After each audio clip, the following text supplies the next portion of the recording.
燕洵同青海王军队正式会面，楚乔彻底脱离龙吟关险境。话接上回，在经过了一夜时间的奔波后，天光蒙亮，燕洵就接到了传讯兵的报告，说前方10里处发现了不明敌军，敌人从南到北封锁了他们前进的道路，步兵整整有3个师团，而骑兵有8个师团，重甲兵有着17个军阵，还有数量不明的弓箭手、刀斧手和盾甲手，估计人数已经达到了15万以上。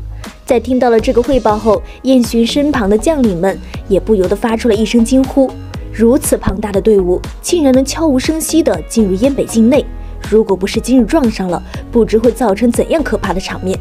但是燕洵却并不担忧，因为他知道对方出现在这里就是为了阻拦他的军队，好为萧策留下后退的去路，并且隐隐约约之间，燕洵好像也猜到了对方的身份。虽然有一些惊讶和不甘，却还是感受到了一丝快意。他的人他可以放，却轮不到别人来救。而很快，燕洵就率军赶到了青海军面前，然后缓缓从军阵中骑马上前。在视线放开的那一刻，他就立刻看到了对方军阵中那个修长清俊的身影也破阵而出，跟他遥遥相望。好久不见呐！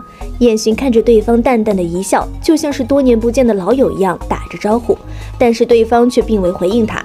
而此时远在龙吟关的楚乔，本来好不容易开始休息一会儿，却被嘈杂的马蹄声再度惊醒。整整3日没有吃过饭，加上冰雪严寒的天气，楚乔此时也已经是强弩之末了。但既然敌人再度来袭，他还是拿起了战刀，冲出营帐，准备应敌。而刚出营帐之后，楚乔就看到了贺萧已经带着人跟元阳开始了拼杀，但此时楚乔的头却昏昏沉沉。今日元阳已经是第4次结营了，大卫已经逐渐对他们失去了耐心，那些护卫在楚乔身边的士兵们也开始一个个的倒了下去。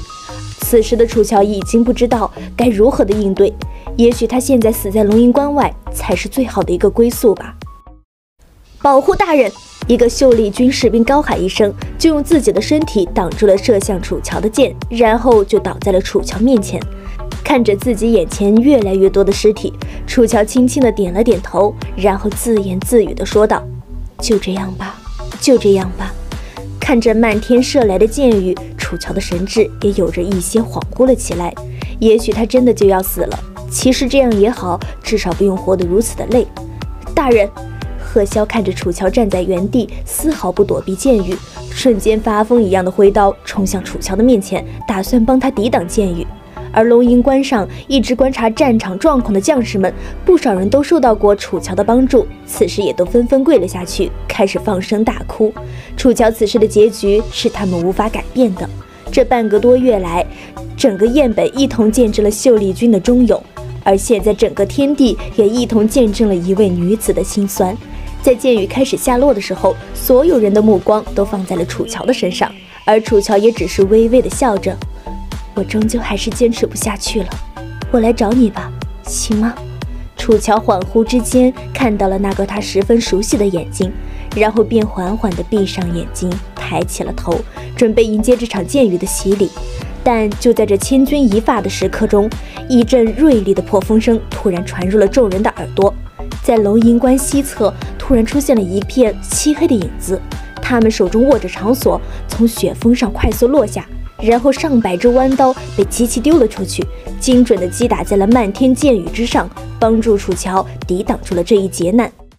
随着黑影们迅速的下落，只见他们人人都穿着一身皮铠，身姿非常迅猛，落地后便立刻向着大魏军队杀了过去。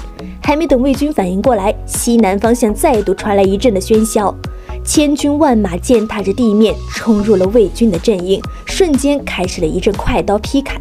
而这个军队很快就被众人认了出来，他们都是大梁的军士们。此时的萧策也穿着一身银白铠甲冲入了大营，一把将楚乔揽了起来，放在马上扬长而去。在楚乔被救出后，大梁的将士们以及那些野人将士便也很快地撤离了战场，一切来得如此的快速，也去得如此快速。等到萧策带着楚乔到了一个相对安全的地方后，才缓缓地停下了自己的战马，开始安慰楚乔：没事了，没事了。萧策声音非常的平静，轻轻地拍着楚乔的后背。而楚乔此时并不想哭，但是心中一大片的恍惚，让他眼泪一点点的滑落了下来，好像最近发生的一些都不是真的。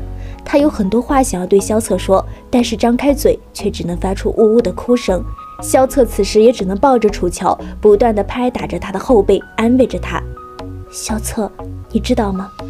巫先生死了，雨姑娘也死了，好多人都被燕巡杀了。你说他会杀我吗？宇文月也死了，是我害死了他。你说的对，燕北真的很冷，人心都被冻死了，连誓言也都结成冰了。楚乔呜咽着对萧策说着那些委屈，直到哭得再也没有力气之后，楚乔才靠在萧策的怀中，缓缓地睡了过去。此时萧策看着楚乔苍白瘦弱的样子，也是险些快疯了。若是他再晚到一步，那么就真的什么都晚了。燕巡，你何其忍心！萧策的心头压抑不住愤怒，开始低吼了起来。在《楚乔传》中，萧策虽然表面招蜂引蝶，一副纨绔子弟的形象，却都是装出来的，以此来欺骗敌人，并且他对楚乔也有着超越朋友的感情。在楚乔即将生死之际，他及时出现救下了他。那么楚乔能顺利的跟他回到南梁吗？我们话接上回，在将楚乔稍微安顿好了之后，萧策的侍卫前来禀报，魏国派遣了人过来，询问他们为何插手魏国内政。告诉元阳，人是我萧策带走的，想要的话，我在京都恭候。萧策的声音十分冰冷，他可不打算将楚乔放给大魏那些狗。在打发了西魏的事情之后，萧策便也感谢了一番那些青海士兵。如果不是他们，萧策也不可能顺利将楚乔救出。在下也是奉命行事，我家大人已经阻拦了燕北大军，陛下还是赶快离开此地吧。青海军的一位将领站出来回应了萧策。此时他们还在燕北和西魏的边境之中，两面受敌，并不安全。大恩不言谢，你们保重。萧策对着青海军缓缓点了点头后，便立刻策马扬长而去。因为青海王已经拦住了燕巡等人，南下的路上他们并没有遇到多少的阻碍。而在他们路上休整的时候，萧策也猜出了那位青海王究竟是谁。毕竟能够为楚乔做到这种地步的人本就不多，也许只有那么一位可以。宇文月，我还是不及你啊。萧策带着几分沧桑地笑了笑，虽然不知道他是如何活下来的，但这个结局无疑是好的。在大雪再度停下之后，天也到达了黎明之际。此时，一只雪绢划破了天空，落在了青海王的手臂之上。在雪绢的腿上绑着一个细小的竹筒，拆开里面的信件之后，毫无长进的难看字迹便映入了青海王的眼帘。梁皇已经带兵返回糖水关，无恙勿念。青海王看到这封信后，也是淡淡一笑，然后提笔回复了一句：“不必撤了，死在那儿吧。”在将信回复了出去后，青海王也对着将士们挥了挥手：“撤了，撤了，回家了。”随着一阵的欢呼之声，青海的将士们也忘记了先前打仗受的伤。对于他们来讲，现在回家抱媳妇才是最重要的。至于燕北的那些瓜蛋子们，就让他们自己玩去吧。这一次，燕巡算是赔了夫人又折兵。在楚乔这件事情上，他燕巡是彻底的失败了。此时的楚乔已经被萧策带回了大梁这个温暖的国都。在大梁境内，秋冬并不是那么的明显，因为地处江南之地，现在也仅仅是菊花花落的时节。而楚乔在昏迷的时候并不知道，他被萧策救回来之后，整个大梁的朝野是一片震动，文武百官整日哭谏、死谏、上吊剑的手段层出不穷，就是让萧策将楚乔送走。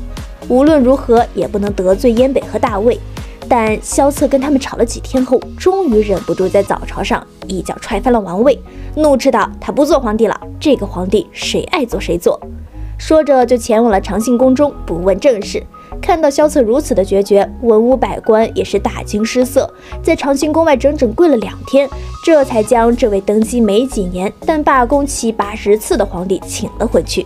而从此以后，也没有人再敢提楚乔半个字了，生怕他们大梁的皇帝就此罢工。因为这事儿，萧策是真的做得出来。